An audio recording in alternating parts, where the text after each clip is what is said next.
Hello দর্শক বন্ধুরা, আপনারা দেখতে পাচ্ছেন লক্ষ্মীপুর ঐতিহাসিক যে রাজগোপাট রাস্তাটি, ওই রাস্তাটির যে কালভার্ট ছিল এটা ভেঙে ফেলা হয়েছে নতুন করে করার জন্য। কিন্তু রাস্তাটা মানে কালভার্টটা ঠিকই ভাঙছে, কিন্তু মানুষের যে যাতায়াতের সুব্যবস্থা না করে তারা এভাবে অযত্নে রেখে দিছে। মানুষ কীভাবে চলাচল করবে তেমন কোনো পদক্ষেপ না নিয়ে তারা ব্রিজটা কালভার্টটা ভেঙে এইভাবে রেখে দিছে।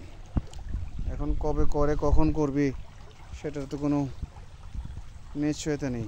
এখন এইভাবে পড়ে আছে পরিত্যক্ত অবস্থায়, তো মানুষের চলাফেরা এবং যাতায়াতের খুবই অসুবিধা, বিঘ্ন ঘটতেছে।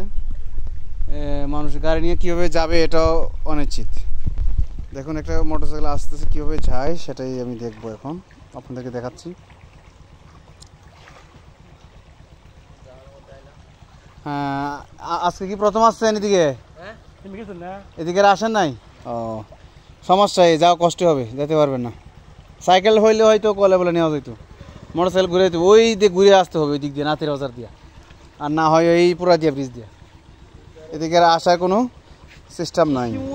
তো এই দর্শক বন্ধুরা আপনারা দেখতে পাচ্ছেন যে কিভাবে একটা রাস্তাটি মানে একটা ঐতিহ্যবাহী রাস্তা, যে রাস্তা দিয়ে মানুষের চলাচল যাতায়াত প্রতিদিন শত শত হাজার মানুষের যাতায়াত, এই রাস্তা দিয়া কীভাবে যায়?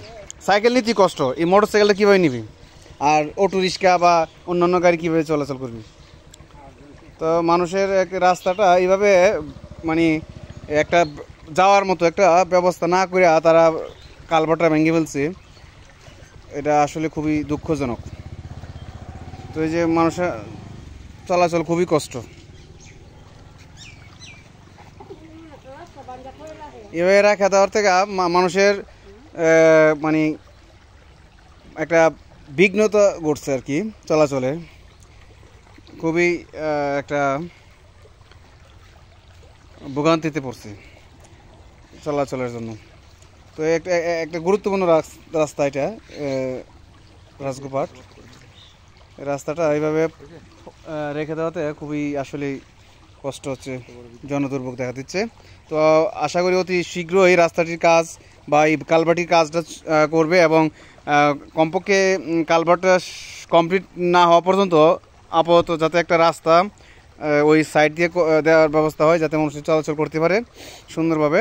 তো এই আহ্বান রেখে আজকের মতো এখানেই ভিডিওটি শেষ করলাম। সবাইকে ধন্যবাদ, আর অবশ্যই ভিডিওটি শেয়ার করে সবাইকে জানিয়ে দেবেন। ওকে, ধন্যবাদ।